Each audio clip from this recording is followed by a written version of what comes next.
Big Bear Lake, September 10th at about 9:30 a.m. out here in the lake. The wind has started to kick up. Just started about 15-20 minutes ago. Out here just taking a quick little paddle to get a better view before we go back to our house and watch and wait and see what the best thing to do is based on if they call, I should say if or when they call the full evacuation order. Right now, currently as of about 3:45 yesterday, there's Sid. At about 3:45 yesterday, they called the evacuation watch or warning, which is to give everyone ample time to prepare to leave if need be, pack up all their belongings, and also give folks who are caretakers for the elderly or the elderly themselves, as well as folks with livestock, larger animals, give them time to get out and be ahead of the rush. So in 2003, during the old fire, we were residents up here 21 years ago, just like we are now, full-timers. And this was before social media, before smartphones, before a lot of the ability to access information through various resources online as well as social media. And it was the same situation where there was a lot of people in the valley waiting to see if we were going to have an evacuation order after the evacuation notice. And then, just like this line fire scenario, we were all seeming to leave at the same time, and there was only one egress open, Highway 18 going down to Lucerne Valley. Currently that is the case. The front way 18 and 330 are fully closed, have been for a few days, as is the case with Highway 38. So we are all going to be going down the same way, Highway 18 to Lucerne Valley. And in 2003, we waited to the last minute. My wife was a reporter on Channel 6, which is a now defunct TV station up here in Big Bear, and she was doing her best to report.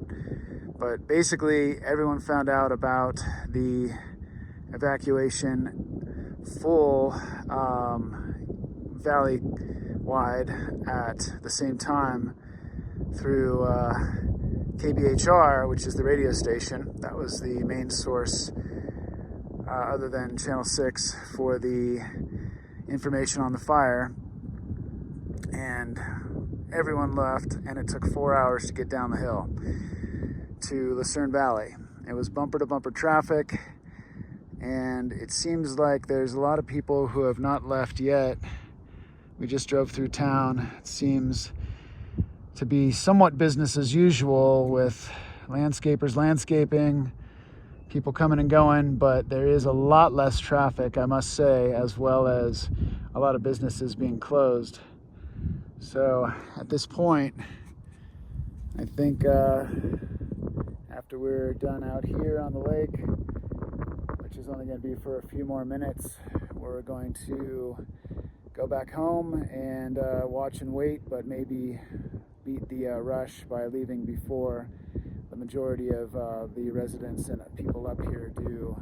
There are, in fact, from what I could see, a few of the houses that are rentals with guests checked in that are still here. So it's not just residents, it's also folks who are up here trying to get their vacation in, which I don't blame them, you know.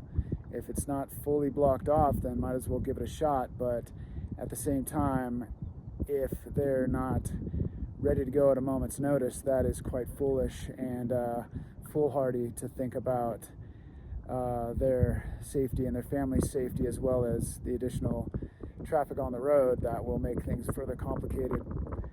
So the line fire is, I think, at about 26,000 acres as of this morning. We have not gotten a morning report yet, but what we're waiting for is that via the resources that are available online. I can post more about that in the description here once I'm back at my house. And in regards to where the fire is, it's down into the Bear Creek drainage area, and that drainage is what runs directly up to the far west end of Big Bear at the Big Bear Dam. And from there, as they say, where water flows, air goes, and with these winds expected to pick up this afternoon and into the evening to even a 50-mile-an-hour gust forecasted, we're not joking around. This is going to be a very volatile situation, and things could change at a moment's notice. Plus, there could be a fire that breaks out in another area that would further complicate things.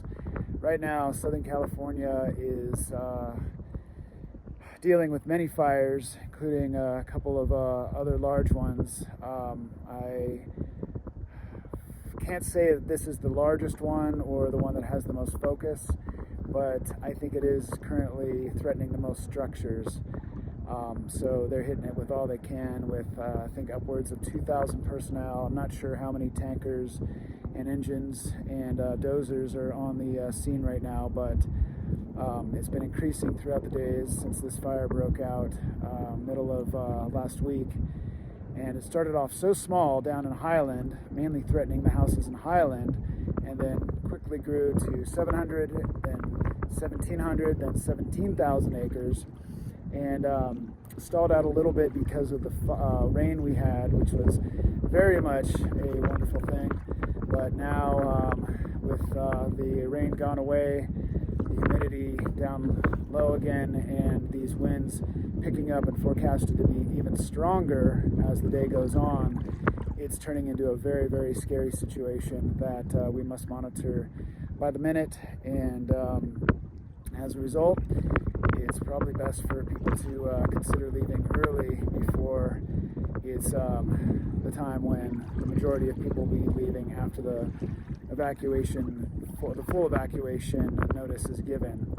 I'm not predicting that this will happen. I don't have a crystal ball. I don't know what's going to happen, but at the same time, from my experience back in 2003 during the old fire, I have a little bit of insight on what could happen. So for now, thank you, firefighters. Thank you, first responders. Thank you for everyone that's working on this and keeping us as safe as possible.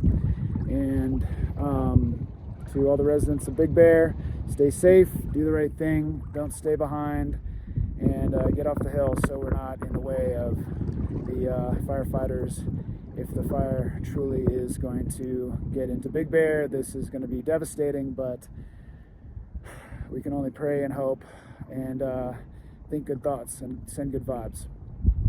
For now, this is Daniel, and we'll see you later at the next report.